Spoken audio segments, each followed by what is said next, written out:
College puni pibro te kane kare ka written test result college of post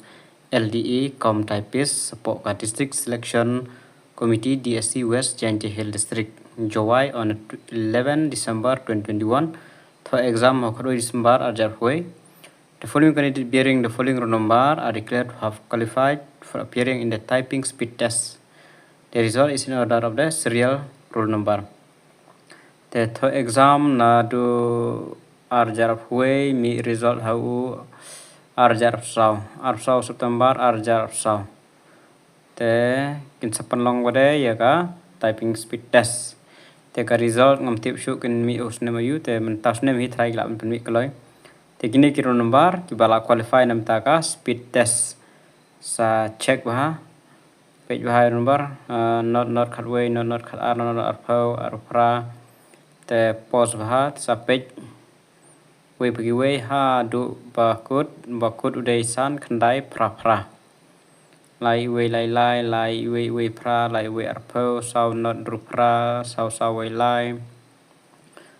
san way san way ru not san ru way kum tar ki number in ascending order way sang khat way ru san khandai pra. Typing test will be qualifying nature tang ban qualify. Only marks of the written will be considered. Ki marks ki debi jonga written ki consider biraga written jonga written test be ya marks te ya ka typing speed test long bitang ban qualify. The number of candidates to be called for personal interview will be in the ratio of 1:2. Nakine mutba nakane kinwan no stang 1:2 te mutba sibenta nak arbenta.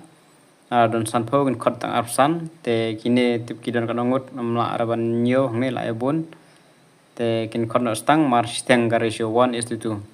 as per the direction of personal and administrative reform B department wide memorandum to. The qualified candidate are to collect their call letter for a typing test from the DSC branch Office of the Deputy Commissioner West Jaintia Hill District with effect 25 September Nadu Afsan September Hadu Shitrik October Arjar Sau from 10 a.m. to 5 p.m. Te kan mau gitu ki bala qualify nam tagane pihak banlik collect ya kita ki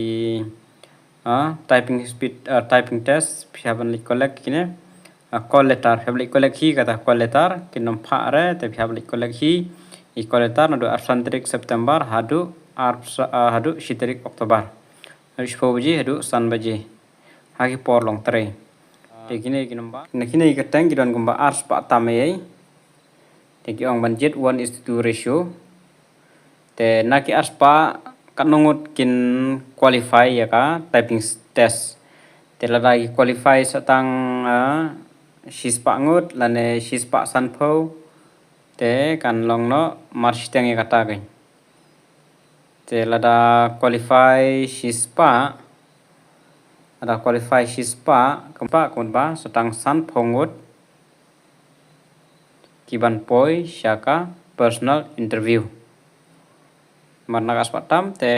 shubu umtai shubu kelut ba san shispa ngut kin